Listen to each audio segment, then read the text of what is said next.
अस्सलाम वालेकुम, क्या हाल है वीवर? उम्मीद करें तुम सारे ठीक ठाक होंगे। तो आज दा करते हैं यार नवा व्लॉग स्टार्ट। ते आज बहुत मजे वाला बना ला, बहुत सारा खास व्लॉग बना ला। किस तरह बना ला साडा व्लॉग खास? मेले ते जाके जलेबी खाऊनी। आ वेख जलेबी में पहले कड्डी खला। पहले जलेबी आ वेखी ना नाल उस्ताद वदा ए साजत दिखवावनी है। अच्छा आज जाने जलेबी खावनी है सा।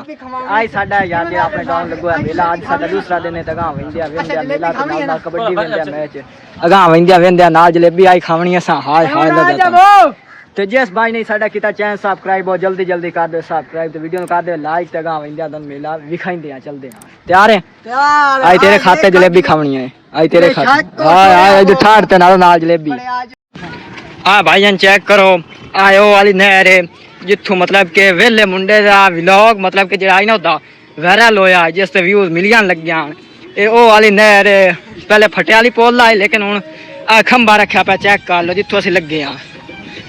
आ चेक करो इथों अग्गा जा रहे हैं कबड्डी ते। भाईजान चेक करो आवाम जरी मतलब के कबड्डी है शामिल होंदी वधिया। जो देखो कोई किदू छुट्टी हुई है कोई किदू टुरे हो।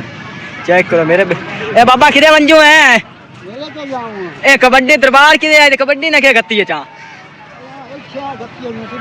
बड़ा जुल्म कितना है बहुत बजाया इना ही बड़ा जुल्म कितनी खोते ही नहीं। तो चलते हैं दोस्तों यार वेंदे कबड्डी आवाम सारी इकट्ठी है ते वेंदे क्या क्या खिलाड़ी है की हिसाब है। चलते हैं आगा देखो आवाम सारी चेक कर लो।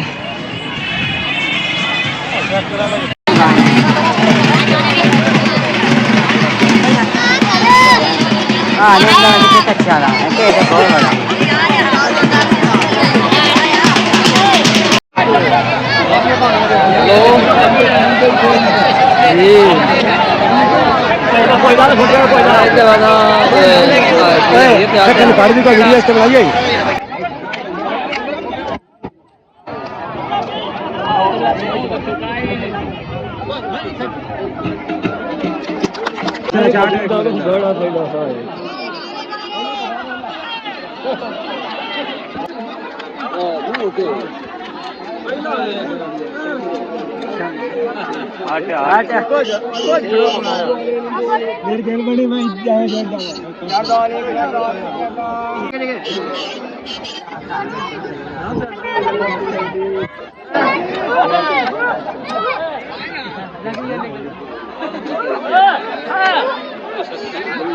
पैसे चुका में जाता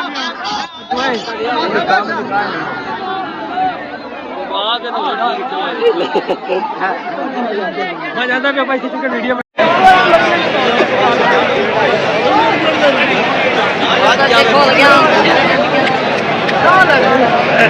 भाई हमारे ये बंदा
आपा दोस्तों आ गए यार वापसी घर क्योंकि मजन कुतरा गतना आई त्यार कपड़े कर लें चेंज तो फ्री हो गए हैं। तो जी कबड्डी आई ना तो चेक कर ली हो गई है कैंसल कि वजह तो कैंसल हो जाए हो क्योंकि बन गई है बिच लड़ाई कुछ आवाम लड़ पई आई वो वजह ना कबड्डी होगी कैंसल। तो इंशाल्लाह सुबह वही सा मेले ते सुबह विकसा की हिसाब है सुबह कबड्डी पौंदी है या उत्थाई कैंसल हो जाती है।